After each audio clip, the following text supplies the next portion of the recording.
I came up with the idea, as cliche as it sounds, in the shower. And then I ran downstairs and I was like, yes, this can be done. A couple days later, I approached Dan. I really wanted to have a show. Actually, I think we'd started talking about it the year before. And then we sort of ran into this problem of, yes, there's like a really interesting DIY music scene here, but it's a whole different story if we're trying to have a serious art show. There wasn't really a space where we could, like, dedicated just to artwork. So even if we were moving all of the furniture out of a space, that space was still somebody's home, like somebody was using it for something else. So I thought it was really a clever idea to make a space only dedicated to a gallery. It's kind of like base camp. I don't know.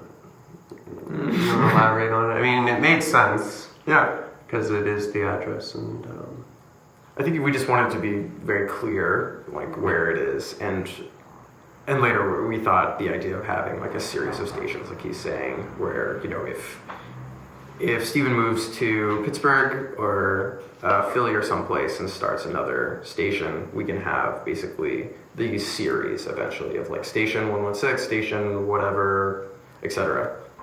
We learned the hard way to lay concrete. We had an unnamed person give us a good chunk of money to start this up, and then I took some out of pocket as well. I think that made it, that's probably the best part, was just we had like almost immediate support from like our buddies, and so without that we definitely would have taken way longer for us to set everything up.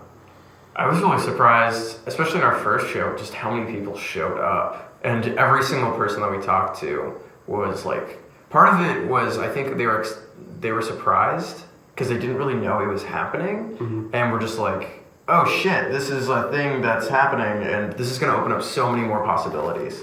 Just like the overall support of everyone that came. It wasn't until when the work was installed from the first show that I actually believed anything was happening, you know. Yeah, totally. Yeah.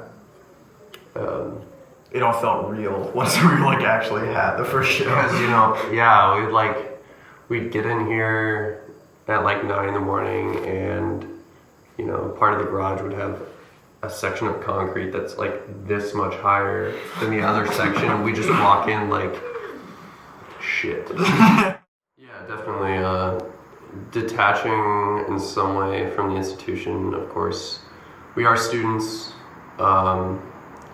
We will be students. Like, we're not, like, our names might always be associated with Ohio University here, but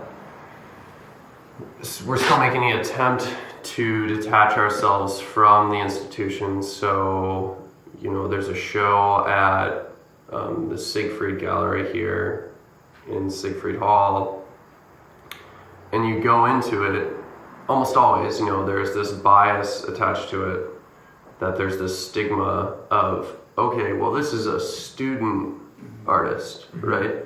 Rather than an artist who happens to be a student. It's always a student who is an artist, you know. I think it just allows for different opportunities that we would never have, you know, normally. Like our professors came to the second show. It was really awesome to have be able to like talk with them outside of the institution, totally separate from studios or from the school. So I think that's like the biggest thing for me.